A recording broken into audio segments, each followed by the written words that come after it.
আসসালামু আলাইকুম। তো নদীর পাড়ে আয়া দেখি যে আমার একটা চাচা বয়সস্থ মানুষ, আমার বাপের বয়স এরকম মাথায় হাত দিয়া নদীর পাড়ে বইছে। যে কেনেকে বইছে, তার মানে নদীতে বাড়ি ঘর ভাঙ্গা শেষ করে লাইছে। এরা যে ওখানে যে থাকবো বা একটা নিরাপদ জায়গায় যে বসে থাকবো, হ্যাঁ জায়গাটাও নাই। তো এই কথাটা আমি হাসাই গেলাম না মিশা গেলাম, এই চাচার মুখে তো শুনেন। চাচা এনে আপনি কেনেকে বইছেন?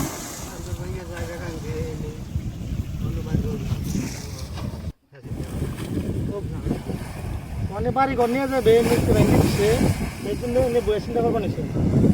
তো বন্ধুরা, এই ভিডিওটা আপনারা বেশি বেশি করে শেয়ার করে দেন।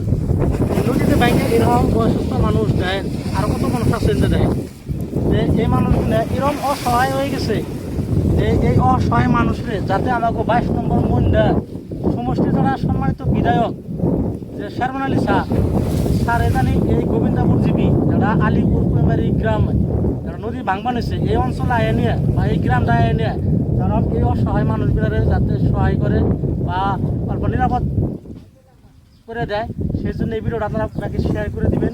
আর আচ্ছা, আপনি শারমান আলী স্যারের কি খবর? স্যারের আপনি তো এই চাচাকে বলেছে শারমান আলী স্যারে এই ডায়াবেটিকা অনুরোধ করে বলেছে যে আইনে এই জায়গাটা একটা বার দিকে যায়। তো আপনারা কেউ স্কিপ করবেন না, এই ভিডিওটা শেয়ার করে দেবেন। আপনাকে একটা শেয়ারে হয়েছে লাইক জানি এরকম অসহায় মানুষের সহায় হবো।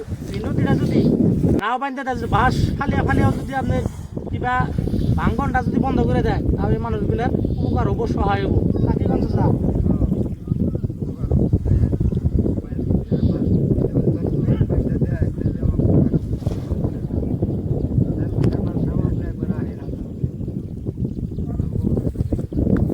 দেখেন এই চাচায় আদর করে বলেছে যে শারমান স্যার একবার আমাকে না হে ডাই না আমাকে দেখে যান, আমাকে অবস্থাটা দেখে যান। তো স্যার আমরাও আপনার অনুরোধ করে নিছি যে আপনার একবার দয়া করে আহেন, আয় না এই অঞ্চলটা দেখে যান, এই গ্রামটা নদী যে ভাঙছে এইটা আপনারা দেখে যান।